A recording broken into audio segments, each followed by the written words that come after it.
Bonjour à tous, bonjour à toutes, bonjour Florian, Bonjour, bonjour. bonjour Augustin, Bonjour. bonjour, bienvenue dans ce nouveau webinar du Florent Mention Institut et dernier de l'année 2023. Ne vous inquiétez pas, on a déjà programmé tout pour 2024 et aujourd'hui on va parler de travailler ensemble pour que 1 plus 1 égale 3 et on va parler aussi de notre livre, la réédition nouvelle avec une nouvelle version augmentée de notre livre, le Management Epifit. Je vois que ça réagit déjà dans le chat, Augustin. Hein. On nous entend, on nous voit, tout va bien, on est d'accord? Alors, on vous explique aussi, pour ceux qui participent pour la première fois, donc le chat vous permet de réagir, de poser des questions, d'interagir avec nous, et on n'hésitera pas à relever vos questions ou vos remarques par rapport à notre présentation. N'hésitez pas à le faire. N'hésitez pas à nous dire où vous êtes, on aime bien aussi savoir, Ouais. parce que c'est l'avantage de la visio, c'est qu'on a du monde un petit peu partout. Non, en principe, des amis du Maroc et de la Tunisie qui vont se brancher tout à l'heure. Dans mon salon, nous dit Déjà. Mathieu. Ah, merveilleux, Mais voilà. Mathieu. Il y a Mina du Maroc, effectivement, mais Mathieu est dans son salon. Très, très bien, Mathieu. Depuis 7. La Bretagne, Bon, ben super. Montpellier, Mais comme toujours, vous êtes tous Toulouse. de partout en France et donc nous sommes ravis de commencer donc ce sujet avec vous, donc travailler ensemble pour que 1 plus 1 égale 3. Alors on va peut-être passer à la première question. Florian, moi j'ai une question à vous poser, c'est Oui. est-ce que c'est simple de travailler ensemble? Bien sûr que c'est très simple de travailler ensemble. Évidemment que c'est très simple. Il suffit que chacun fasse son travail, c'est-à-dire au niveau du fond et au niveau de la forme. Par exemple, si quelqu'un vous dit je vais le faire en X heures ou en X jours, il va le faire puisqu'il s'est engagé. Donc c'est simple en fait. Hein. Et puis par rapport à la qualité, il s'engage sur un certain résultat d'une certaine manière, techniquement parlant, il va le réaliser. Et puis par rapport au coût, il va y mettre des moyens financiers, des moyens humains, des moyens techniques, et la qualité forcément sera au rendez-vous. Donc il y a une fiche de poste en plus. Hein, donc si chacun respecte sa fiche de poste, ça va bien matcher. Et au niveau de la forme, bien sûr que les gens sont bien dans leur peau, dans l'entreprise, ils sont souriants, il y a ce que j'appelle une coopération positive. Donc, pour répondre à ta question, Augustin, travailler ensemble, c'est très simple. Voilà. Il y a Karine qui dit ça c'est dans le meilleur des mondes, donc peut-être qu'il peut y avoir un petit grain de sable comme vous, hein, c'est ça? Alors, c'est vrai que vous n'êtes pas dupe et que vous savez ce qui se passe dans les entreprises, pas dans la vôtre d'entreprise. Je suis sûr que dans votre entreprise, ça se passe très très bien. Mais parfois, il y a des petits grains de sable. Et on va essayer bien d'analyser tous les trois ces grains de sable et savoir comment résoudre ces problèmes. Voilà. Et Nicolas, qui est joueur, nous dit Oui. alors on a déjà fini la conférence en fait. Hein, effectivement, bien sûr. Oui, tout va bien. A priori, c'est pas si simple. Non. Grains de sable. A priori, c'est pas si simple. Grains de sable sur le fond. Il y a 3 problèmes de fond en fait. Hein. Il y a le délai, la qualité et le coût que l'on a déjà abordé en fait. Hein. Dans le délai, il y a notre ami, Loïc va. Loïc, comment tu t'appelles toi? Comment tu t'appelles déjà? Donc, Loïc, c'est pas comme si on travaillait pas ensemble. Pour ceux qui nous connaissent pas, ça fait 20 ans parce qu'on s'est pas présenté. Hein. Florian a créé en 1976 le cabinet et Augustin et moi sommes rentrés pour Augustin en 99 et moi en 2001 et on a racheté le cabinet officiellement à Florian en 2007. Donc c'est pas comme si ça fait 20 ans, plus de 20 ans qu'on travaille ensemble. Hein. Voilà. Alors d'un point de vue des délais, est-ce qu'il y a des problèmes de fond en ce qui concerne le délai? Et bien sûr qu'il y a des problèmes de fond en ce qui concerne le délai, parce que travailler ensemble, ça veut dire qu'on va pas tous, on fonctionne pas tous de la même manière. Vous le savez, dans vos équipes, peut-être que vous-même, vous êtes une tendance à procrastiner. Certains précrastinent, d'autres procrastinent. L'un comme l'autre ne sont ni bons ni mauvais. Il faut juste les maîtriser, et c'est le rôle des managers et des collaborateurs de se parler sur leur mode de fonctionnement. Donc peut-être que certains vont être toujours à la dernière minute, et puis quand il y a un grain de sable, comme on le disait, cette dernière minute peut vite devenir une catastrophe. Et surtout, si vous avez 2 personnes qui fonctionnent de manière diamétralement opposée, le 1 plus 1 égale 3 ne marchera pas. Parce que si vous avez un précrastineur qui organise très à l'avance, qui est très structuré, très organisé, et quand vous avez un procrastineur qui, lui, fait tout à la dernière minute, se fait des sprints, etc., Eh ben, c'est très compliqué. Hein. Sarah nous demande, mais qu'est-ce que... Oui. Comment ça se passe lorsque c'est le manager qui ne Ah, respecte pas les délais? mais c'est Oui. dans les deux sens. C'est dans les deux sens, Sarah. Hein, c'est dans les deux sens. Le problème de délai, pour que 1 + 1 = 3, il faut que les collaborateurs soient ensemble, mais il faut aussi que les managers et les collaborateurs fonctionnent ensemble. Le tout, c'est de se parler, de savoir comment fonctionne l'autre. Donc, le problème de délai va être un problème de procrastination ou de précrastination, selon comment fonctionnent les gens. Et puis le deuxième, qui est aussi la responsabilité des deux, hein, c'est pas plus le collaborateur que le manager. On a souvent tendance à opposer et dire c'est la faute du manager si les collaborateurs font pas le job, si 1 + 1 = 3 parce qu'ils montent pas la mayonnaise. Oui, mais si le collaborateur n'exprime pas le fait qu'il est en surcharge de travail réelle, hein, parce que c'est toujours pareil, c'est quoi la surcharge, etc. Et que le manager ne l'analyse pas, c'est ensemble qu'on doit dire oui, effectivement, il y a une surcharge de travail qui va poser un vrai problème de délai, de gestion du délai. Donc ça, c'est le premier problème de fond. Chacun respecte ses engagements. Voilà, c'est ça. Exactement. C'est ça. Augustin, Alors, le deuxième problème, c'est la qualité. C'est ça. En fait, le grain de sable va venir aussi amener des problèmes de qualité. Et ces problèmes de qualité viennent d'où en fait? Ça peut venir d'une part de la motivation des collaborateurs. Clairement, je me sens pas engagé dans ma mission. Je suis pas motivé. J'ai peut-être pas le bon manager qui m'aide à m'épanouir et à me motiver par rapport aux missions que sont les miennes. Et donc, forcément, cela va engendrer derrière des problématiques de qualité. On aura un problème de compétence aussi. Lorsque l'équipe ou les collaborateurs n'ont pas les connaissances techniques ou les connaissances théoriques pour mener une mission, il va y avoir des approximations, des difficultés à atteindre un objectif ou à produire un bien ou un service. Et puis, il y a la notion depuis quelques années dont on parle beaucoup, c'est ce sens du travail, c'est-à-dire que si en plus je suis motivé ou je suis compétent, mais que je n'ai pas de sens, je n'ai pas trouvé le sens à mon travail, mon implication sera moindre et forcément on va retrouver les problématiques qu'on a vues tout à l'heure, le délai, la procrastination ou autre, c'est-à-dire que les gens ne trouvant pas de sens à leur travail, mais ne vont pas s'impliquer, se donner à fond et forcément ça va se traduire par des problématiques de qualité, de rendu en termes de services ou de produits. Effectivement. Alors, remarque. Et alors, je vais répondre à une question. Je pense que Catherine qui nous dit qu'elle ne peut pas se joindre à nous, j'en suis désolé.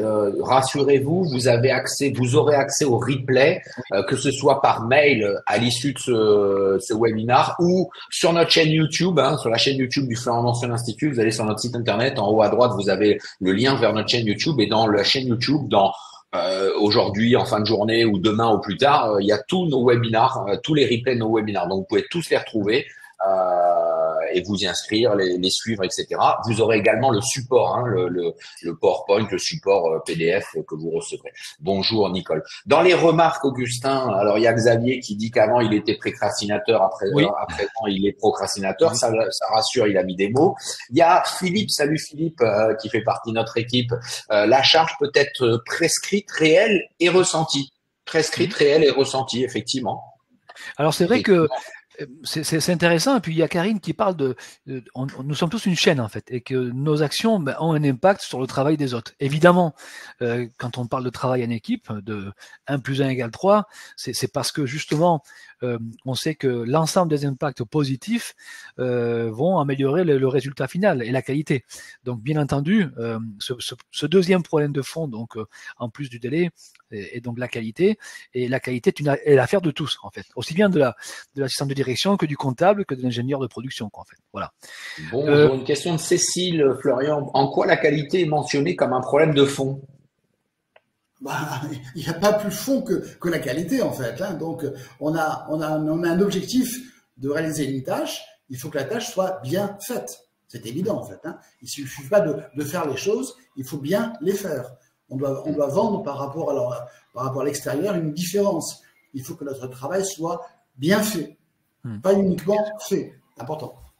Eh oui, bien sûr. Oui, effectivement, bien fait, proprement fait. Le troisième, parce qu'on vous a dit qu'il y avait 3 problèmes de fond. Hein, oui. Le problème est... Voilà. Vas-y. Non, mais c'était à vous, Florian. Par rapport au coût, parfois on a une mauvaise estimation, le nombre d'heures de travail dont on a besoin pour réaliser la mission, les moyens physiques, les moyens techniques, les moyens humains. qui sont peut-être pas bien, qui n'ont pas été bien calculés au départ en fait. Hein. Donc cette mauvaise estimation nécessite parfois de nouveaux moyens. Et ça engendre des problèmes en fait. Des freins, notamment un des freins qu'on peut identifier souvent, c'est les commerciaux qui font un estimatif, qui ont une tendance à dire oui à beaucoup de choses aux clients pour signer le contrat, etc. Et puis quand le contrat arrive effectivement, les gens de la prod, de la production disent ah bah non, c'est pas possible. Alors les commerciaux disent que les gens de la prod disent toujours non, les gens de la prod et des bureaux d'études disent que les commerciaux disent toujours oui. Et on voit bien que par une mauvaise estimation du temps, des moyens, etc., du personnel, du nombre de personnes à travailler dessus, eh ben on va pas réussir à créer cette mayonnaise qui va faire que 1 plus 1 va être égal à 3 dans la façon de réaliser la mission avec la bonne qualité, dans le bon délai, hein, parce que c'est ça aussi. Voilà. Effectivement, la mauvaise estimation, on n'est pas dupe en fait. Hein. Le commercial parfois force un petit peu la dose pour obtenir la mission en fait, hein, pour faire signer le client. Donc c'est peut-être volontairement qu'il y a eu une mauvaise estimation. Et là, le manager a un rôle important pour bien faire respecter les éléments. Bien sûr. Alors, exactement. À côté de ces problèmes de fond, on a des problèmes de forme qui amènent des mécanismes. On peut en parler. Bien sûr. Je crois que la manière dont certains collaborateurs réagissent par rapport à une nouvelle tâche ou par rapport à une tâche qui est confiée, il y a trois styles de mécanismes en fait. Hein. Le premier mécanisme, c'est le mécanisme de défense. C'est-à-dire que le collaborateur risque hein, de se protéger. Il va commencer à râler, il va encore moins, il va renacler, il va soupirer, il va lever les yeux au ciel. Hein. Je suis sûr que votre entreprise, c'est pas ça en fait. Hein. Il n'y en a pas. Il n'y en a pas en fait. Hein.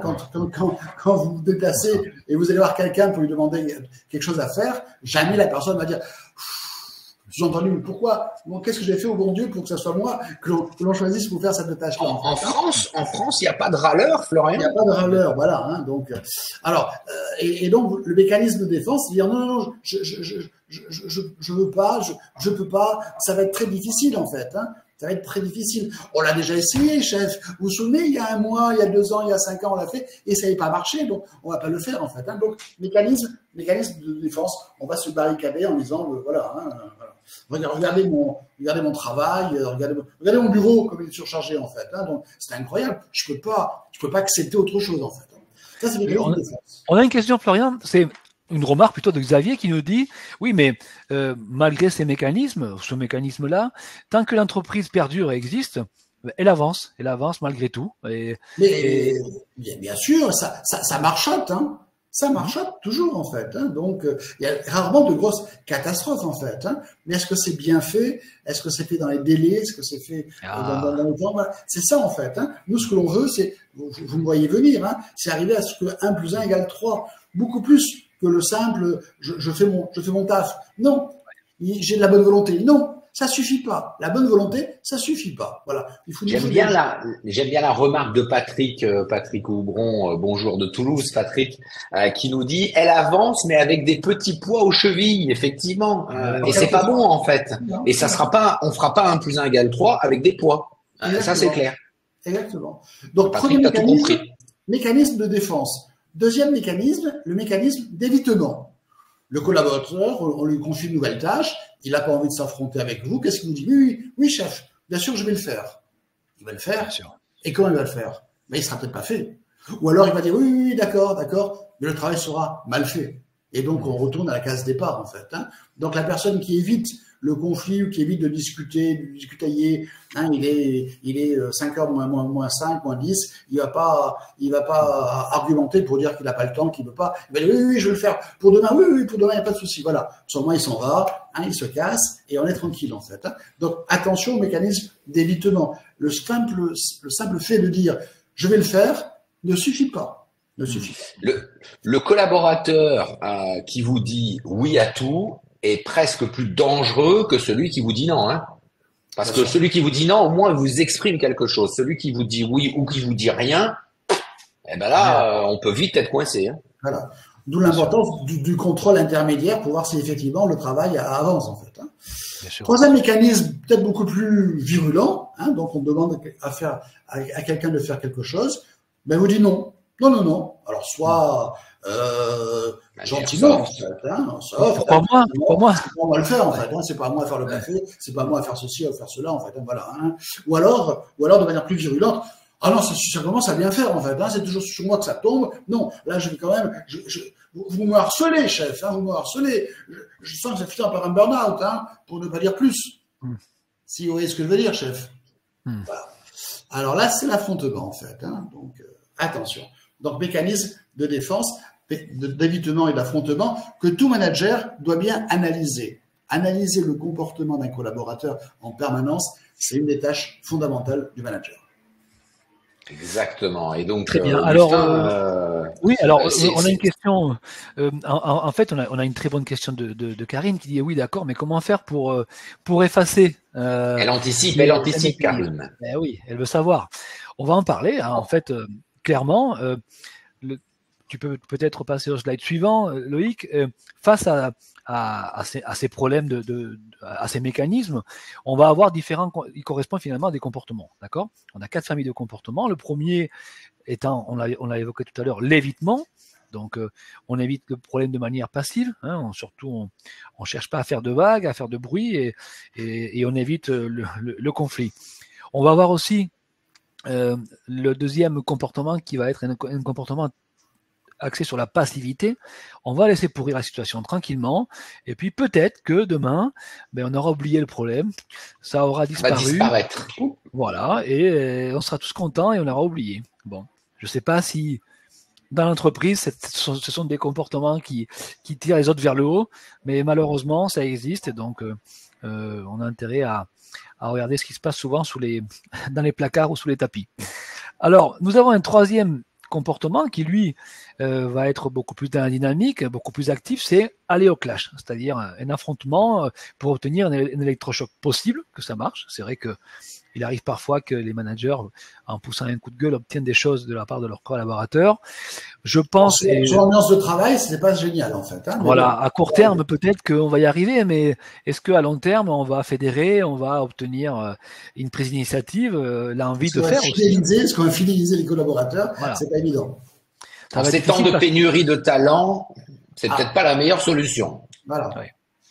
C'est clair qu'on va pas s'aimer, hein. On va être dans l'affrontement, donc encore une fois, ces comportements. La lutte, voilà. Oui. Exactement. Le syndicalisme, faut pas s'en plaindre. Et le cinquième, vous l'avez compris, c'est celui que nous proposons, et c'est cette notion de persuasion et de négociation. Le quatrième, pardon. C'est toujours plus, hein, plus 1 égale 5. Donc, en fait, l'idée, c'est que face à ces problématiques, le comportement idéal, c'est d'être dans une dynamique positive, bien sûr. Et pour le résoudre, ce problème, il va falloir persuader, négocier, accepter aussi les contraintes des autres, les comprendre et amener l'équipe vers un résultat à partir d'une négociation qui va être acceptée et qui va permettre d'obtenir cette dynamique positive de manière à bien travailler ensemble. Donc voilà, c'est ce que nous proposons. Richard avait anticipé dans le chat, hein, il faut être force de persuasion et d'explication. Oui, la pédagogie et la persuasion. Et la négociation aussi. Hein, la vie, c'est négocier. Hein, on négocie avec ses fournisseurs, on négocie avec ses clients et on négocie avec ses équipes. La négociation, elle peut se faire autour de moyens, elle peut se faire autour de l'ambiance humaine, autour de résultats aussi. On peut renégocier les résultats, les objectifs.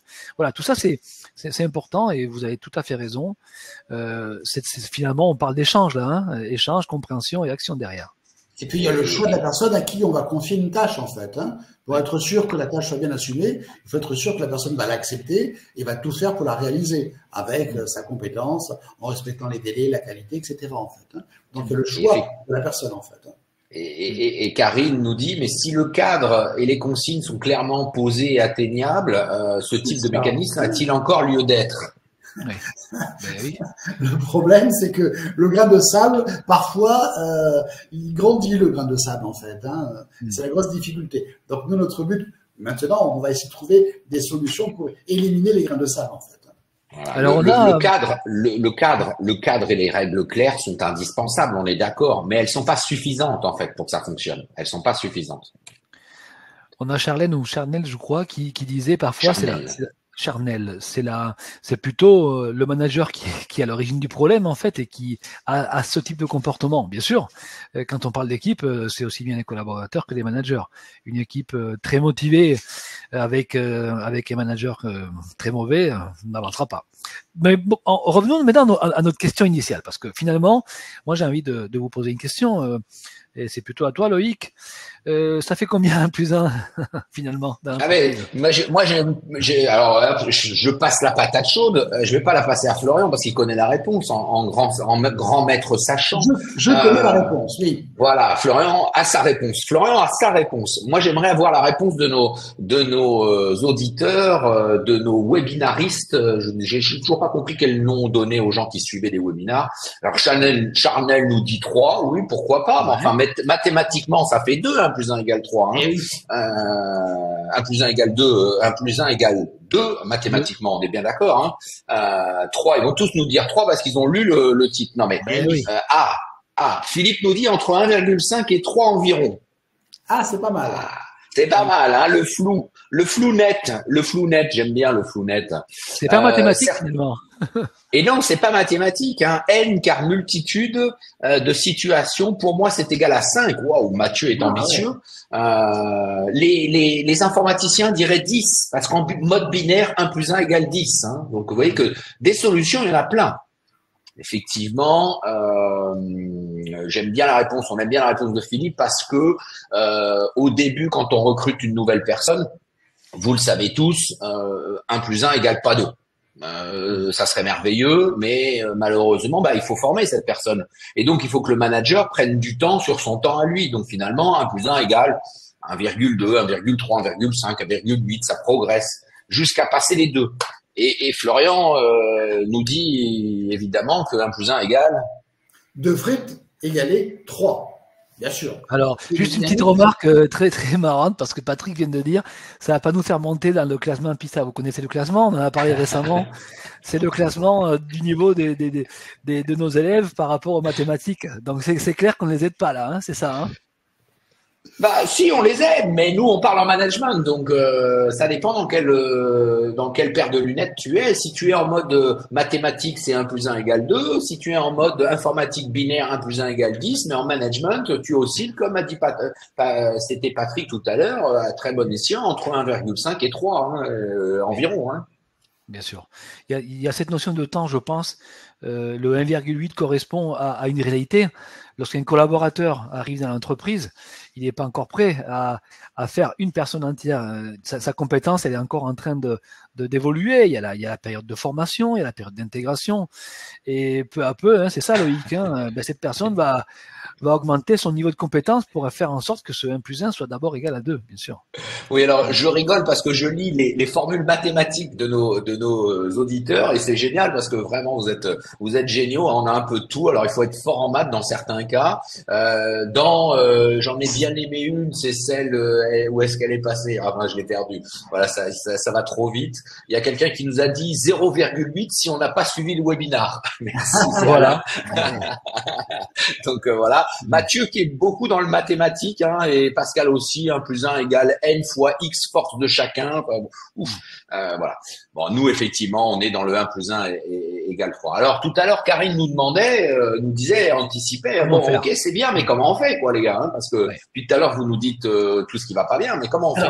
Comment, pour bien travailler avec ses collègues, que ce soit ses collaborateurs ou des personnes de même niveau, il faut d'abord bien connaître son interlocuteur. C'est fondamental, en fait. Hein. Les gens ne sont pas à l'identique, ce ne sont pas des clones, ce ne sont pas des pièces juxtaposées, en fait. Hein. Donc, il faut connaître les motivations de ses collègues, connaître ses besoins, connaître ses freins, connaître ses moyens. Pourquoi la personne vient-elle le matin au travailler, avec la boule au ventre ou pas? Est-ce que c'est la recherche uniquement d'un salaire, d'une rémunération ou autre chose? Est-ce que c'est pour se réaliser? Voilà. Donc la connaissance de l'interlocuteur est fondamentale. La connaissance de la stratégie de l'interlocuteur est fondamentale en fait. Hein. Quels sont ses objectifs? Avouer, inavouer. Est-ce que c'est se former dans l'entreprise et aller négocier un salaire plus élevé ailleurs? Peut-être. Est-ce que c'est vraiment rester sur place et se réaliser dans son travail? Peut-être. Voilà. Mais il faut connaître. Je ne peux pas dire la même chose à deux personnes qui ont des stratégies différentes, avec des objectifs différents. Quelle est la démarche de mon interlocuteur, sa démarche consciente, sa démarche inconsciente? Quels sont ses mécanismes de défense? On en a parlé tout à l'heure, en fait. Hein. Il faut pouvoir les décoder pour pouvoir mieux travailler avec la personne, en fait. Hein. Donc, je ne peux pas travailler de manière standard avec les collègues dans l'entreprise. Voilà. Il faut que je les connaisse beaucoup mieux. Alors, grâce à des techniques ou grâce à des attitudes, on fait des séminaires là-dessus, en fait, hein, sur les techniques de communication. Les attitudes de communication, on ne va pas les développer durant ce webinaire, mais la connaissance de l'autre, c'est pas ce qu'il vous dit. C'est ce que l'on va déceler chez lui, au travers justement de nos propres techniques et de nos propres attitudes. Richard nous parle de cerveau gauche et cerveau droit. Ça, c'est un sujet que vous aimez bien, vous, Florian, il me semble. Oui, bien sûr, c'est lié, en fait. Hein. Il y a le côté intuitif et le côté rationnel. Quelle est la démarche de l'autre, en fait, hein. Tout ça, ça veut dire quoi, ce que je dis? Ça veut dire qu'on doit prendre du recul en permanence dans notre relation à l'autre. Voilà. Il n'y a pas que le déclaratif qui est important. Il y a le déclaratif, mais pourquoi est-ce déclaratif, en fait, hein? Qu'est-ce qui se cache derrière l'autre? Quelle est sa stratégie? C'est important, en fait. Hein. Et connaître l'autre, c'est également aimer l'autre, s'intéresser à l'autre, vouloir le comprendre, vouloir le connaître. C'est ça. On est dans une structure avec des collaborateurs que l'on côtoie parfois plus de temps dans la journée qu'avec son conjoint ou avec ses enfants. Donc, ça fait penser à un exemple, en fait, Florian, c'est très marrant parce que nous avions une réunion hier avec Loïc et nos équipes, et nous avons des alternants qui nous ont rejoints et qui ont posé la question du télétravail, en fait. Et on leur expliquait que pour connaître l'entreprise et pour apprendre son métier, dans les premières années, c'était pas forcément la meilleure des solutions, en fait, parce que ce sont des apprentis et que il faut apprendre à vivre à l'entreprise. Il faut que nous, on apprenne à les connaître aussi. Il faut qu'ils nous connaissent aussi. Donc, il y a des situations qui sont favorables ou pas aussi à la connaissance de l'autre et il faut être en permanence en recherche de cela. Et c'est vrai aussi que l'organisation, la manière dont on travaille au quotidien ensemble a un impact sur la connaissance que nous avons des autres, en fait. Bien sûr. Surtout si le télétravail a lieu le vendredi ou le lundi. Voilà. Il y a nos regards. Mais bon. Voilà. Et effectivement, on fait de la formation aux techniques de communication, aux techniques de management. Et j'ai bien aimé la réflexion de Laurent qui nous dit en amont, se connaître soi-même en tant que manager me semble être un préalable. Évidemment, bien évidemment. Sûr, bien sûr. Il faut, dans la communication, c'est réciproque. Donc, se connaître soi-même avant de connaître les autres. Dans tous nos séminaires formation de management, on commence par travailler sur soi-même. Être manager, ça s'apprend, comme nous le dit Karine aussi. Donc, il y a beaucoup de choses à faire. C'est pas forcément inné et il y a plein de techniques à apprendre, à travailler en permanence et au fur et à mesure. Donc, on peut vous accompagner sur ces formations en management et en technique de communication. Et c'est vrai que c'est vrai, Loïc, que si on parle par exemple des mécanismes de défense, il faut savoir les identifier chez les autres, en fait. Le collaborateur qui est en train de mettre en place un mécanisme de défense, quelqu'un qui part à l'heure pile et une seconde, qui a une façon de fonctionner. Et ça veut dire quelque chose, ça a du sens. Ça veut dire quelque chose. Oui. Ça veut dire quelque chose. Donc, sans porter de jugement, il faut essayer d'approfondir pourquoi. Pourquoi il part à l'heure pile, bien sûr. Bien sûr. Alors, pour aller un petit peu plus loin maintenant, quelles sont les bonnes conditions pour que justement, en travaillant ensemble, 1 + 1 = 3, phase 3. Alors, ça, c'est le travail de nous tous et on a listé ici 7 points qui nous semblent importants, que l'on va développer ensemble maintenant. N'hésitez pas à les commenter. On pense que le premier point, celui qui est essentiel quand même, c'est que on doit trouver sa place dans l'entreprise. Dès le premier jour où on intègre une société, il faut absolument trouver sa place, être reconnu, la reconnaître et avoir un rôle à jouer. C'est très important. Beaucoup de personnes n'ont pas cette impression d'avoir leur place dans l'équipe, dans l'entreprise. Et vous êtes d'accord avec moi, c'est quand même essentiel, hein, Loïc, Florian. Oui, c'est pas uniquement à faire ce qui a marqué sur sa fiche de poste, en fait. Hein. Sa place, c'est savoir comment on va se positionner et comment les autres vont nous percevoir, en fait. Hein. Donc, quelle est notre implication dans l'entreprise, en fait. Hein. Sa place, il y a pas 2 personnes qui ont la même place dans l'entreprise, en fait. Hein. Donc, leur degré d'implication est en général très, très différent. Et même si elles ont le même poste, hein, même si elles ont le même poste. Bien sûr. C'est ça qui est grave, en fait. Hein. Il y en a qui vont non pas faire du zèle, mais qui vont faire un petit peu plus.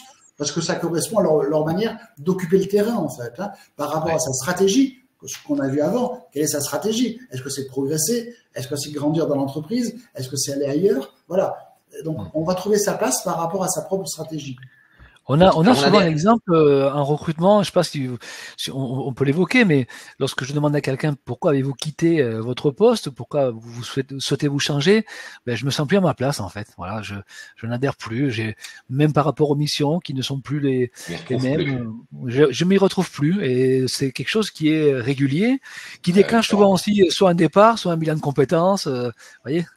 Bien sûr. On a beaucoup de réflexions là sur justement, et je reconnais bien Christophe, salut Christophe, notre consultant dans la Manche, dans la basse Normandie, Christophe Chéron, qui a un DEA en psychométrie. Alors pour ceux qui savent pas ce qu'est un DEA en psychométrie, ce sont les gens qui fabriquent les tests, les tests psychotechniques. Et Christophe parle de tests. Il y en a un certain nombre qui ont parlé du DISC, du Gallup, de tout un tas de tests. Effectivement, nous on utilise beaucoup de tests, et une façon de connaître ses collaborateurs et de se connaître soi, c'est effectivement de se tester et d'utiliser ces outils pour mieux comprendre, mettre des mots. Tout à l'heure, il y a quelqu'un qui disait la procrastination, j'ai mis des mots sur des choses que je connaissais, etc. Mettre des mots sur des comportements, c'est important, c'est déjà progresser, commencer à analyser, même s'il y a des choses quand on fait des tests où on n'est pas tout à fait d'accord, parce qu'on a une espèce de subjectivité inconsciente qui nous fait que on a du mal à se voir réellement comme on est. Le test va nous renvoyer ça et peut être un outil, peut être un bon outil. Alors, le deuxième point important, c'est se sentir utile et fier. Je vous évoquer. Est-ce qu'on peut se dire que dans toutes les entreprises, on a la possibilité de se sentir utile et fier. Si je travaille pour une grande enseigne dans le fast-food type McDo par exemple, est-ce que un collaborateur va avoir cette possibilité également aussi de se sentir utile et fier? Il y a intérêt à ce que le manager fasse passer ce message en fait. Il faut que chaque collaborateur de McDo se sente fier de travailler dans ce restaurant. Pourquoi? Parce que le soir, chez les amis, on va lui renvoyer de la malbouffe dans les dents en fait. Donc il faut être sûr de soi et être conscient que je travaille en harmonie avec mes valeurs, en harmonie avec un service rendu à la clientèle en fait. Donc, et je suis fier de travailler chez McDo, bien sûr, et il faut le dire en fait. Imaginez, je vais vous poser une question. Imaginez quelqu'un à qui on pose la question suivante. Demain, tu viens pas dans l'entreprise. Quel changement, quel problème ça va poser dans l'entreprise? Si le gars il vous dit, si je viens pas, ce sera pareil en fait. Ça va pas changer. C'est grave. Vous vous rendez compte si vous dites ça, c'est grave. Donc, sa place à lui, à quoi elle correspond? Son utilité à lui, à quoi ça correspond? C'est vraiment très très grave. Même si on est d'accord qu'il faut toujours avoir quelqu'un qui soit capable de vous remplacer au pied levé. Mais quand même, de manière générale, je suis utile, j'ai ma place et je suis fier, je suis utile, je rends service à l'entreprise, à mes clients, bien sûr. Alors c'est vrai que ça demande aussi d'autres actions parce que je me sens utile et fier parce que c'est reconnu par mon manager, mes équipes, même moi en tant que manager, je me sens utile et fier vis-à-vis de mes équipes que j'aide à évoluer, bien sûr. Et puis il y a cette notion de se perfectionner sans cesse. Est-ce que intellectuellement et en termes de compétences, c'est nécessaire pour justement qu'un plus 1 égale 3, je sois tout le temps dans une démarche d'amélioration continue, un peu comme les processus, mais en matière de progression, c'est ça. Ouais. Effectivement, et on le voit bien, je vais prendre un exemple, c'est la réforme de la formation professionnelle dans l'entreprise. Le législateur et il faut le reconnaître, a fait quelque chose d'extraordinaire. Ça a été très difficile de négocier avec les partenaires sociaux, cette réforme de la formation professionnelle qui a abouti aujourd'hui au CPF, le compte personnel de formation, que tout le monde a cru que c'était une cagnotte, qu'ils avaient gagné au loto de la formation, c'était super. Mais le sens même, la quintessence, et c'est en train de marcher, la quintessence de cette réforme, c'est de dire à tout le monde, il faut arrêter d'être passif dans sa formation professionnelle tout au long de sa vie. En gros, avant, vous faisiez une formation initiale, et puis globalement, il se passait pas grand-chose si ce n'est le plan de formation que l'entreprise décidait, notamment les formations réglementaires, et puis c'était à peu près tout, sauf quelques personnes qui étaient un peu plus intéressées par le sujet. Aujourd'hui, tout le monde s'intéresse au CPF, tout le monde se forme et tout le monde a compris que c'est de son intérêt personnel de se formé tout au long de sa carrière et qu'il a un budget pour ça, pour avancer, pour évoluer, pour progresser, pour gagner en employabilité, ce genre de choses. Donc effectivement, Alors, c'est ça c'est l'essence même des choses. Alors ça bouge beaucoup les écrans. t'as dit le mot, Loïc. Ouais, je me suis trompé. J'ai voulu revenir sur ce slide, mais t'as dit un terme important, l'employabilité. C'est-à-dire qu'en plus, elle est valable en interne et en externe. Si je sors d'une entreprise et que je n'ai rien appris, si je me suis pas amélioré, et qu'est-ce qui va se passer sur le marché du travail? Ben, je vais être totalement obsolète et je pourrai pas rebondir. C'est important, hein. C'est tout le sujet qui est lié à la formation. Exactement. Et donc, pour que 1 plus 1 égale 3, bah, il faut que les collaborateurs continuent à se former. Et on le voit bien dans Voilà. les entreprises où ça marche, où cette chose-là se produit, bah, c'est souvent parce que les collaborateurs prennent du temps pour se former, soit s'auto-former, parce qu'aujourd'hui, on a plein de moyens de s'auto-former. Les webinars, bravo d'être là, c'est un moyen de s'auto-former aussi pour les managers que vous êtes ou les futurs managers que vous êtes. Et puis, le budget formation de l'entreprise, le CPF, voilà. On voit bien les entreprises qui poussent la formation performent souvent plus que les autres. Murphy disait que le point 2 dépend de chacun, en fait, de chaque individu. Et c'est vrai que c'est pas faux parce que on a tous un profil différent, mais je pense que cette notion d'utilité, de fierté, d'appartenance, quelque part aussi, elle peut être commune à tout le monde, en fait, bien sûr, avec des degrés différents, mais se sentir fier, c'est aussi être fier du travail accompli. Ça peut être aussi plutôt être fier de l'équipe dans laquelle on est. Ça peut être fier d'avoir évolué, en fait. Il y a plusieurs notions liées à cette fierté. Donc oui, je pense que chaque profil est différent et va avoir une perception différente, mais on n'est pas tous fiers de la même chose à l'entreprise. Hein, il ne faut pas l'oublier, ça. Hein. Et le manager doit aider le collaborateur à donner du sens à son travail. Et il apprécie son travail. Et donc, il faut en plus le reconnaître, bien sûr. Ça sera motivant. Exactement. Alors, un autre point important, c'est valoriser, développer et partager ses compétences.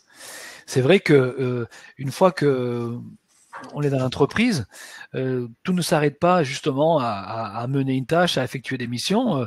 Développer ses compétences rejoint un peu ce qu'on a dit auparavant par rapport au perfectionnement, bien sûr, mais les partager. C'est quoi? C'est la transmission, c'est être capable. Hein, Florian, on est d'accord, hein, c'est partager, bien sûr. Et Mark Twain disait, pour apprendre quelque chose, il faut l'enseigner. C'est sûr que quand on a un rôle de formateur par rapport à ses collègues, par rapport aux nouvelles arrivants, on va s'améliorer soi-même, rien qu'en formant les autres, en fait. Hein. Donc, l'astuce, c'est de recevoir et de transmettre. Voilà le rôle de tout bon salarié. Recevoir et transmettre, bien sûr. D'accord. Je sais pas s'il y a d'autres remarques. On a un blagueur, Xavier Blague. Ouais. On a Murphy dans notre truc. Et donc quelqu'un a demandé si c'était la loi de Murphy ou le principe de Peter. Bon, ouais, voilà, elle est sympathique, bien joué Xavier, et merci Murphy d'en rigoler. C'est sympathique. Du coup, on va passer au 4e point. Donc, s'engager et s'impliquer, s'investir dans son entreprise. C'est également aussi prendre des engagements autres que ceux pour lesquels on a été recruté, en tout cas dans un premier temps. Ça peut être faire partie d'une équipe de projet sur des projets transversaux. Ça peut être aussi m'engager dans des associations, dans des organisations externes où je représente l'entreprise aussi, m'impliquer dans la politique RSE de ma société. Ça amène aussi derrière beaucoup de thèmes dont on parle aujourd'hui. Je pense que s'investir, c'est aussi le faire en interne mais en externe. Faire des suggestions, faire des propositions d'amélioration, ne pas être passif, ne pas simplement appliquer les consignes en fait. Hein. Parfois même, c'est transgresser de manière positive. Pour améliorer le schmilblick, en fait. Hein. Donc, voilà, on a besoin de toutes les idées. Faire du brainstorming en permanence, en fait. Hein. Donc, il ne faut pas hésiter à proposer des solutions qui sortent de l'ordinaire, en fait. Hein. Ça montre bien qu'on s'intéresse, on s'implique dans l'entreprise. Nous, ce qu'on veut, c'est que ça s'améliore. Voilà.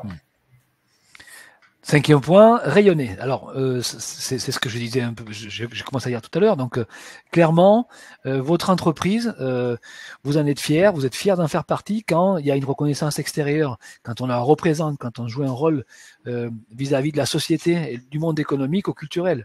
Il y a plusieurs façons de le faire. Des entreprises sont impliquées parfois dans le monde sportif, dans le monde patronal, dans le monde syndical, associatif. On sait aujourd'hui que on peut rayonner physiquement, et on en parlait il y a quelques semaines avec notre webinaire sur les réseaux digitaux. On peut rayonner donc de manière physique, mais on peut aussi rayonner de manière digitale par nos interventions, par les posts, par les communications que l'on peut faire dans les réseaux sociaux. Et d'ailleurs, chaque collaborateur a une sacrée responsabilité. Hein. Chaque collaborateur a une sacrée responsabilité. Quand il s'exprime dans un réseau social, il engage l'entreprise. Donc le manager a intérêt à voir également ce qu'écrivent et ce que font passer comme message les collaborateurs. Il y va de l'intérêt de l'entreprise. Et d'ailleurs, on parle de collaborateurs ambassadeurs, mais on le voit très bien. On voit très bien quand on est sur les réseaux sociaux, certains collaborateurs qui parlent toujours très positivement, qui vont au-delà de la communication de l'entreprise, tout en restant dans le cadre de l'entreprise, de manière positive pour faire avancer les choses, etc. Et ces collaborateurs, ce sont des gens que l'on doit porter au nu, qu'on doit accompagner dans ce genre de choses, ne pas les laisser seuls. Le manager ne doit pas ignorer que ça existe, au contraire. Et d'ailleurs, les services communication, les services RH essayent de repérer ces collaborateurs-là parce que on sait qu'ils ont un niveau d'engagement, parce qu'ils rayonnent, ils font rayonner l'entreprise. Et dans cette guerre des talents, ce sont eux qui vont faire le recrutement de demain. Parce qu'aujourd'hui, un certain nombre de collaborateurs, enfin de candidats, vont aller voir sur Internet, sur les réseaux sociaux et dire dans cette entreprise-là, il y a une dizaine de collabs qui parlent de l'entreprise en bien, de ce qu'ils font, comment ils le font, des projets, etc. Et c'est très positif, en fait. C'est très positif. On est d'accord, ça rejoint ce que tu as dit. C'est clairement un des axes de l'attraction des talents, et tu l'as dit, clairement, la marque employeur, elle dépend non pas du service marketing, mais des collaborateurs qui s'engagent de différentes manières et qui justement partagent leur envie de faire intégrer d'autres compétences dans l'entreprise de manière très positive, bien sûr. Le point numéro 6 concerne donc partager la vision et les valeurs de son entreprise avec ses dirigeants, bien sûr, et notamment la RSE, on en parle beaucoup actuellement. C'est globalement, ça va encore plus loin par rapport à ce qu'on disait tout à l'heure, c'est que l'entreprise, il y a deux axes importants. Comment partager la vision et les valeurs avec ses dirigeants? Déjà, il faut les connaître. On est d'accord, Florian? Un dirigeant qui communique de manière approximative sur sa vision à moyen terme, à long terme, il aura du mal à mobiliser les bonnes compétences lorsqu'il en aura besoin. On est d'accord? Toute entreprise doit avoir sa charte des valeurs, en fait. Et cette charte des valeurs, elle n'est pas imposée par un big boss. Cette charte des valeurs, elle doit être issue des réflexions, des échanges avec les collaborateurs et doit donner lieu à un consensus. C'est pas arbitraire, en fait, et c'est pas imposé. Il faut que chacun vive ses valeurs. L'humilité, souvent, ça arrive souvent, non, Florian, quand on demande à un dirigeant quelles sont les valeurs de. J'ai des tas d'exemples où, effectivement, il y a un décalage entre ce qu'imagine un chef d'entreprise et puis dans la pratique, ce qui se passe, en fait. Donc, il faut qu'il y ait quand même une cohésion, il faut qu'il y ait congruence, forcément. Et c'est là où les normes RSE ont balayé un petit peu tout ça, parce qu'elles balayent ce genre de choses. Nous, on est membre du Syntec Conseil, qui est le syndicat des cabinets de recrutement. Et dans ce cadre-là, ils sont assez avancés dans la commission de déontologie éthique sur la notion de RSE. Donc, on est en train très sérieusement de regarder ces notions-là. On a fait les diagnostics via Bicorp et via Lucie, pour ceux qui connaissent ces terminologies-là, qui sont des normes RSE. Et effectivement, on se rend vite compte quand on s'embarque dans ces notions-là que ça dépasse largement le fait de la vision, et que si c'est juste une vision marketing, un peu comme la marque employeur, ce genre de choses, c'est pas suffisant, en fait. Ça ne mènera à rien. Et donc la notion de RSE, là où les notions de qualité pouvaient être marketées, parce que détournées du principe premier qui venait de la qualité industrielle, les normes RSE sont beaucoup plus orientées vers l'humain, le comportement, les façons de faire des gens dans l'entreprise et leur impact sur l'entreprise et sur l'extérieur. Et donc forcément, c'est un vrai moyen de faire adhérer et de faire que 1+1 égale 3, c'est une nouvelle façon de fonctionner. C'est vrai que souvent on parle de RSE avec, on l'attache souvent aux thématiques de la performance environnementale des entreprises ou autres, mais ça va au-delà, ça va aussi sur le management, l'employabilité, hein, la gestion des ressources humaines, la gestion, l'animation des équipes. Hein, on parle des entretiens annuels d'évaluation, est-ce qu'ils existent ou pas dans l'entreprise. Voilà, il y a plein de facteurs qui entrent en jeu et c'est vrai que cette notion de RSE est très très large et c'est une performance globale finalement qui est visée. Alors, je ne sais pas si on a encore d'autres remarques, Loïc, mais on va passer peut-être au point numéro 7, puisque on peut aller sur le 7.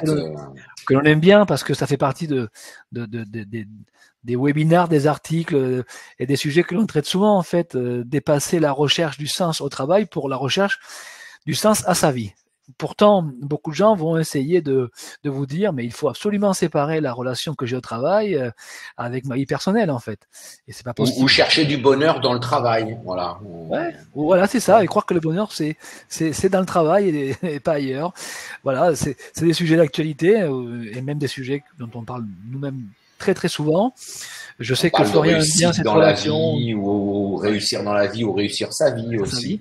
Hein, c'est ça. Qu'est-ce que Florian, vos réflexions sur le sujet? Moi, je dis qu'on ne vient pas de manière neutre au bureau. Voilà. Ouais. Donc, je ne peux venir au travail que si j'y donne du sens, que j'y trouve du sens et que j'y donne du sens. C'est important. Mais ce que j'ai quitté avant de rentrer, je ne vais pas l'oublier. Donc, j'ai dans ma vie, hein, j'ai qu'une seule vie. J'ai pas la vie sportive, la vie amicale, la vie professionnelle ou autre, en fait. Hein. J'ai qu'une seule vie.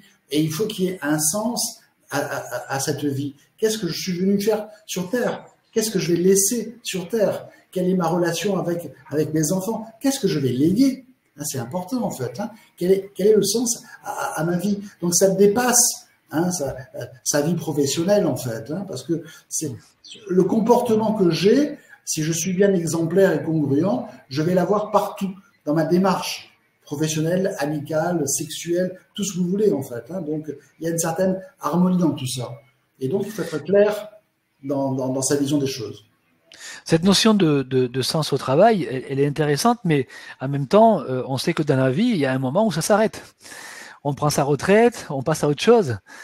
Comment est-ce qu'on continue à donner un sens à sa vie quand on perd cet équilibre avec la place que prend le travail finalement dans sa propre vie? Ça relie ce qu'on disait tout à l'heure sur l'utilité. Hein. Il y avait l'utilité de « je suis fier d'être utile dans une entreprise », mais dans la vie, je peux également être fier. Comment ça se fait qu'il y ait des retraités s'investissent tellement dans la vie associative? C'est pour rester toujours en activité, se sentir utile. Et on a emmagasiné beaucoup de choses, il faut qu'on le restitue. Et on va le restituer notamment auprès des jeunes, notamment aux personnes qui ont des difficultés, que l'on peut aider en fait. Hein. Donc cette notion-là, je ne suis pas un consommateur. Voilà. Il ne faut pas que j'ai une vision de la vie en tant que consommateur. Il n'y a pas que ça. Il n'y a pas que le confort. Il n'y a pas que le côté matériel. Il y a le côté, un, spirituel, et deux, de relation d'aide aux autres. Et là, on va se réaliser. Et effectivement, je veux rebondir sur ce que dit Xavier, notion intéressante, mais à double tranchant quand on perd son emploi involontairement. Mais justement, si on a cherché que du bonheur dans le travail, essentiellement, parce que le travail occupe quand même une grosse part de notre activité humaine, c'est là où Florian a complètement raison. Si le travail ne s'inscrit pas dans un sens global, qui est le sens de la vie, bah, le jour où vous perdez le travail, c'est une catastrophe en fait. Tout s'écroule. Parce que tout s'écroule. Oui. Tout s'écroule. Et on le voit nous quand on gère des outplacements ou des bilans de compétences où on a des gens qui s'effondrent complètement parce que le travail a tellement pris une ampleur gigantesque et c'est dans ce travail qu'il se réalise socialement, familialement, en termes de réussite financière, etc. que comme il n'y a rien d'autre à côté, là, le jour où ça s'effondre, ça s'écroule complètement et le château de cartes s'écroule. Donc, dans une entreprise, et dans une entreprise où en plus on s'est beaucoup impliqué, mais on n'a pas forcément évolué, on passe 15-20 ans au même poste, même si on est quelqu'un de sérieux, qui est fier de son travail, mais que vous n'êtes pas formé, vous n'avez pas pu apprendre de nouvelles méthodes de travail, vous n'avez pas développé votre employabilité, ça va être plus compliqué après à l'extérieur. Et donc, c'est là que ça devient compliqué d'affronter la recherche d'un job. Au contraire, quelqu'un qui s'est formé, qui a acquis des compétences, mais il a quelque chose à proposer sur ce marché du travail. Ça change toute la relation à l'arrêt d'une activité. C'est plutôt la recherche d'une nouvelle avec une proposition. Je propose mes compétences à d'autres sociétés, bien sûr. Exactement. Bon, alors plein de réflexions, hein, ça bouge beaucoup, ça discute, ça nous propose des séries a priori Cervérance à regarder sur l'absurdité du monde du travail. On a quelques exemples. Patrick nous cite David Berty, rugbyman atteint de sclérose, qui a su réinventer le plaisir à la vie, ce genre de choses. Mais voilà, donc vous avez compris, le sens de la vie en général est plus important que de chercher du sens que au travail. Réfléchissons un petit peu de manière plus globale, de la même manière que on n'est pas fan de l'absolue recherche du bonheur au travail, qu'on y trouve du plaisir, de l'intérêt, bien évidemment, mais attention à cette tendance de waouh, le travail c'est génial, on a même inventé le show, hein, le Chief Happiness Officer. Alors l'entreprise doit soi-disant être le lieu du bonheur absolu des collaborateurs. Vous n'avez pas le droit d'être triste un jour, c'est pas possible, c'est mal vu en fait. Voilà. C'est ça. Ouais. Et c'est pas le sujet en fait. Hein. Et c'est pas le sujet. Alors. Et c'est pas le sujet. Tout ça, c'est bien beau, et si on veut aller plus loin, si nos webinaristes souhaitent en savoir plus sur cette vision que nous avons du 1 + 1 = 3, avec un ensemble aussi de réflexions et d'apports que nous avons compilés dans cet ouvrage, vous allez le trouver maintenant dans le nouvel ouvrage qui sort en janvier, donc le management Happy Fit, et c'est la version augmentée. On a un sujet qui en fait partie, hein, qui est un chapitre sur un style de management nouveau que vous ne connaissez pas, c'est le Manager for Fit, donc on en parlera en temps voulu. Florian, quelques mots quand même sur cet ouvrage? C'est un ouvrage de synthèse en fait. Hein. Donc on avait fait une première édition du management Happy Fit, et là on l'a enrichi de nouvelles visions du management, puisque donc je me suis inspiré de gens modèles en fait, hein, comme Napoléon. Donc j'ai rédigé un livre sur le management selon Napoléon, j'ai rédigé un livre sur le management selon Jésus, j'ai rédigé un livre sur le management selon les philosophes. Là je suis en train de terminer un livre sur le management selon Jaurès, en collaboration avec Thomas Valero, hein, qui est un historien, un docteur en histoire qui a fait une thèse sur Jaurès, donc avec des questions-réponses. Donc, ces différents éclairages, on les a insérés dans la nouvelle édition du Management Happy Fit qui était épuisée. Donc, il y a eu un bon succès. Et donc là, on sera heureux en janvier d'offrir à ceux qui viendront à nos vœux. Loïc va compléter cette... Quelques mots aussi, peut-être, sur les principes que l'on va trouver. Quels sont les principes finalement du management Happy Fit, Florian? Les principes les plus classiques qu'on essaye en permanence de véhiculer et de faire passer, hein, c'est que on a, au niveau du recrutement, on a un rôle très important. Tous les managers ont un rôle important d'identification des talents. Voilà, ça c'est important. Les talents, on va dire compétences, pour faire simple en fait. Hein. Donc on cherche toujours des compétences. Mais moi je dis c'est pas assez chercher des compétences dans une entreprise. On doit faire confiance au potentiel. Voilà. Et dans le management Happy Fit, la base c'est je donne ma chance à des gens qui intérieurement pourraient faire un certain job qu'ils ne l'ont pas fait auparavant. C'est plus difficile de chercher du potentiel que d'analyser une compétence qui est vérifiable. Voilà, c'est facile en fait, hein, parce que le fin du fin dans ce management Happy Fit, c'est de faire grandir ses collaborateurs. Pour moi, le rôle d'un manager, c'est de jouer le rôle de support pour faire grandir ses collaborateurs. Et ce qui est intéressant, c'est que en faisant grandir les collaborateurs, je me grandis moi-même. Voilà. Ok. Loïc, quelques mots là-dessus, peut-être? On a des retours de la part des commentaires? Non, il n'y a pas plus de commentaires que ça. En revanche, je voulais rappeler que le livre, pour ceux qui sont sur Montpellier ou qui veulent venir sur Montpellier pour l'occasion de nos vœux, ce sont des vœux réservés aux entreprises. Le 31 janvier, nous offrirons le livre. Ça sera la seule fois de l'année où on offrira le livre. Sinon, vous pouvez trouver le livre dès le 1er février. Il sera en ligne sur notre plateforme directement. Je vous mets le lien pour acquérir l'ensemble de nos livres, hein, sur notre site internet. Très bien. Alors, on a évoqué les principes du management Epifit, et puis une fois qu'on a ce talent, hein, qu'on a réussi à tirer donc le bon collaborateur, j'imagine que toute la performance de son travail dépend de lui en fait, hein, de ce qu'il nous amène. J'imagine, non? C'est ça, Florian? Eh ben non, justement. Nous avons créé il y a de nombreuses années une formule, pas magique, mais une formule intéressante qui entraîne la réflexion. Pour moi, la performance d'un collaborateur ne dépend pas que de ses simples compétences. Voilà. Performance n'est pas égal à C, compétences. Savoir, savoir-faire, savoir-être. Pourquoi? Parce que la compétence individuelle, la compétence d'un collaborateur, elle va être activée, elle va être boostée, elle va être multipliée par 3 M. Le premier M, c'est la motivation. Donc, est-ce que le collaborateur vient le matin avec la boule au ventre ou est-ce que vraiment il veut faire quelque chose?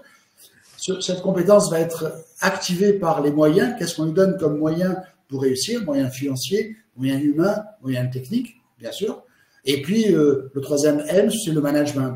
S'il n'y a pas un management qui en permanence anime l'équipe, fait que justement, 1 + 1 = 3, ben, le collaborateur va passer X heures de présence dans l'entreprise. Or, c'est pas ce que l'on veut.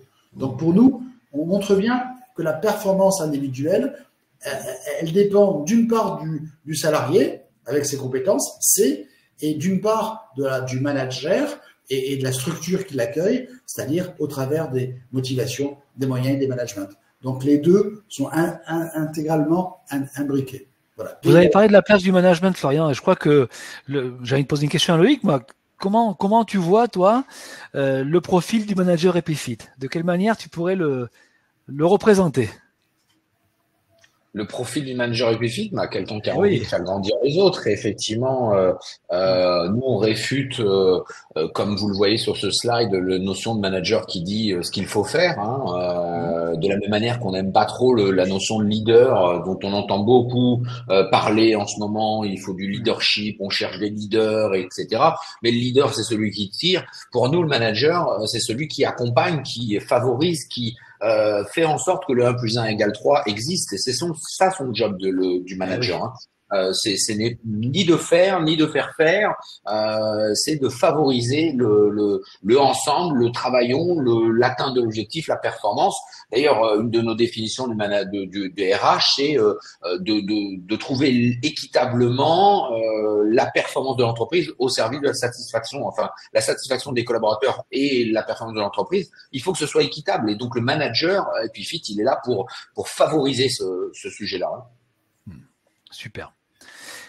On est tous d'accord, je pense que nos webinaristes partagent notre vision. Oui, alors on a François qui nous fait un petit clin d'œil sur le côté jardinier de l'humain et du manager. Effectivement, François, vous avez certainement lu notre livre Management Epifit qui vient du monde des plantes, et donc le manager Epifit doit, comme le jardinier, faire grandir ses plantes, et il en sortira d'autant plus grandi lui-même. Donc c'est vrai que c'est un petit peu le sujet, quoi. Il faut attendre jusqu'en février pour acheter la nouvelle édition dur. Et oui, je sais, elle n'est pas sortie. Voilà, c'est vraiment un teaser que vous avez là. Ça arrivera bientôt. N'hésitez pas à vous signaler pour qu'on vous l'envoie. Puisqu'on en parle de février, Loïc, du coup, peut-être qu'on va pouvoir évoquer les prochaines échéances, en fait, hein? Et oui, parce que effectivement, on arrive à la fin, il reste 2 minutes, donc faut qu'on aille très très vite. Donc voilà, le calendrier 2024 est prêt sur les webinars. Le prochain, ça sera nos conseils pour rater vos recrutements. Vous avez bien lu, bien entendu. On va vous expliquer comment bien rater un recrutement. Voilà. Vous nous connaissez, pour ceux qui nous connaissent, on aime bien rigoler. Donc on s'amusera. Le suivant sera. Mais ça se prend sérieux quand même, hein. Oui, ça sera très sérieux, bien sûr. Ça sera pas juste de la blague, ça sera très très sérieux. On fait les choses en s'amusant, mais de toute façon très sérieuse. Le suivant, ça sera comment un bon manager peut-il devenir un consultant en recrutement. Si vous avez envie de nous rejoindre en tant que consultant, on développe notre réseau actuellement. On a 6 nouveaux consultants depuis le mois de septembre, et ça continue à venir avec nous, donc on sera ravis d'en parler. On parlera du fameux management et Forofit au mois de mars. Selon Napoléon Jésus, les philosophes, et bientôt Jaurès qui sortira lui aussi, Nicolas, je suis désolé, mais celui-là sortira au printemps 2024. Donc en 2024, vous n'aurez pas non seulement un livre du Florent Manceau Institut, vous en aurez deux à minima. Donc voilà, plein de choses à lire. On continuera en juin sur le management du temps avec les Grecs, Kairos, Chronos et Ion, les soft skills, l'adaptation clé de la réussite, et on terminera par les candidats sont-ils des menteurs en novembre. Il y en aura un également en décembre, rassurez-vous, mais on garde encore le secret sur celui de décembre. Voilà, donc inscrivez-vous. Inscrivez-vous. Ah oui, je crois que Nicolas est fan de nos livres. Mais Nicolas, il y a une trentaine de livres. Je ne sais pas si vous les avez tous achetés déjà et lus. Donc n'hésitez pas à aller sur notre boutique en ligne. En tout cas, merci aussi pour tous ces commentaires très positifs. On a des retours très très sympas par rapport à notre webinaire. Donc c'est toujours un plaisir d'échanger avec vous et de passer ce rendez-vous mensuel dès jeudi entre 13h et 14h avec vous, bien sûr.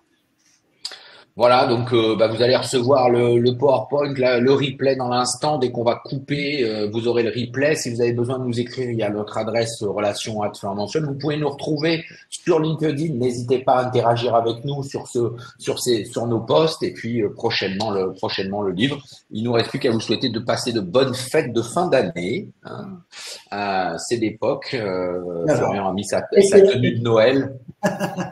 Et que la force soit en vous. Voilà. Ah oui. Bon, dans le film, ils disent que la force soit avec vous, mais Florian n'a pas vu le film, vous inquiétez pas. Merci à tous. Au revoir. Au revoir. À l'année prochaine.